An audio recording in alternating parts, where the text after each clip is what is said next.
Hi, good morning. Welcome to Aarav பாட்டி சமையல். பாருங்கள், இன்றைக்கி நம்ம கொத்தமல்லி சாப்பாடு செய்ய போகிறோம். கொத்தமல்லி பிரியாணி. இவ்வளோ கொத்தமல்லி தழை, இவ்வளோ புதினா தழை, இவ்வளோ கருவேப்பிலை எல்லாமே நல்லா கழுவி கொஞ்சம் கூட தேங்காய் போட்டு ஒரு 3 பச்சை மிளகா, அரை ஸ்பூன் சோம்பு, பட்டை, கிராம்பு, ஒரு துண்டு இஞ்சி எல்லாம் போட்டு அரைச்சி பால் எடுத்து வச்சுருக்கேன். என்னென்ன கருவேப்பிலை, கொத்தமல்லி, புதினா, பச்சை மிளகா, பட்டை, கிராம்பு, சோம்பு, இஞ்சி, ஒரு 4 பூண்டு எல்லாம் சேர்த்து அரைச்சி பால் எடுத்து வச்சுருக்கேங்க. இது 2.5 டம்ளர் அரிசி ஊற வச்சுருக்கேன் நான்.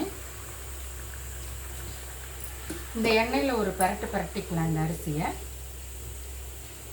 கொஞ்சம் ஒரு குழிக்கரண்டி எண்ணெயும் கூட கொஞ்சம் நெய்யும் ஊற்றிருக்கேன். பாருங்கள், இதில் 2.5 டம்ளர் அரிசி போட்டிருக்கேன். நம்மளுக்கு 1 டம்ளர், இது சாதா சாப்பாட்டு அரிசி தான். 1 டம்ளருக்கு 3 டம்ளர் கணக்கு. 1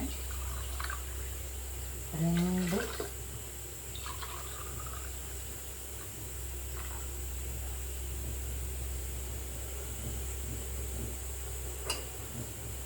3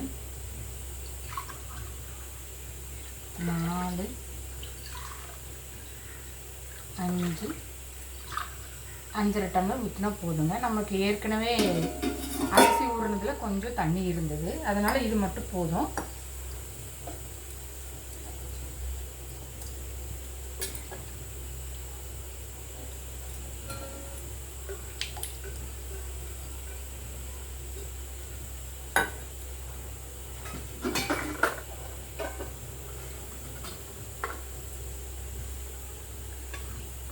சும்மா லைட்டாக மஞ்சத்தூள் போடுறேன்.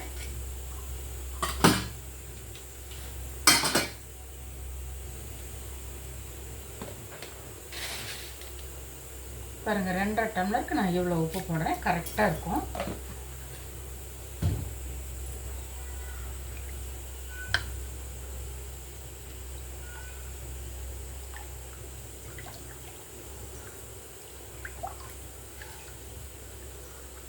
நம்ம சாதா ரைஸுங்கிறதுனால நம்ம எப்பவும் போல் 3 சவுண்டு விட்டு நிறுத்திக்கலாம். இதுக்கு சீரக சம்பா, பாசுமதி ரைஸு, உங்களுக்கு எது விருப்பமோ அதை போட்டுக்கலாம். நல்லா கலக்கி விட்டுடலாம்.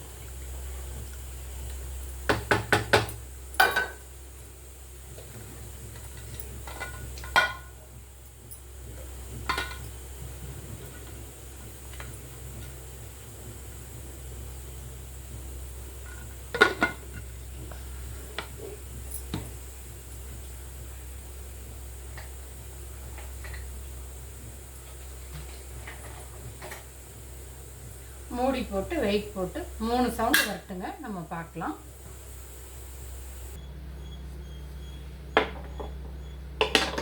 பாருங்கள், நம்மளுடைய கொத்தமல்லி சாதம் ரெடி ஆயிடுச்சு. பார்த்தீங்களா எப்படி கலர்ஃபுல்லாக சூப்பராக இருக்குது. உங்களுக்கு தேவைன்னா மேலே கொஞ்சம் நெய் ஊற்றிக்கலாம். நீங்கள் நல்லா பளபளன்னு வந்திருக்கு பார்த்தீங்களா.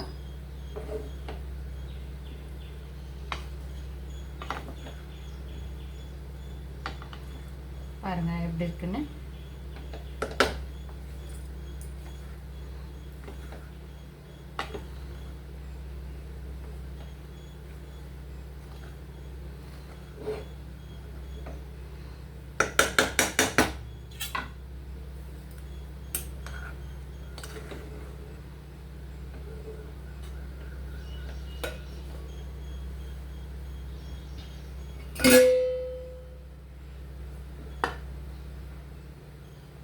ஆரவ் பாட்டி வீட்டில்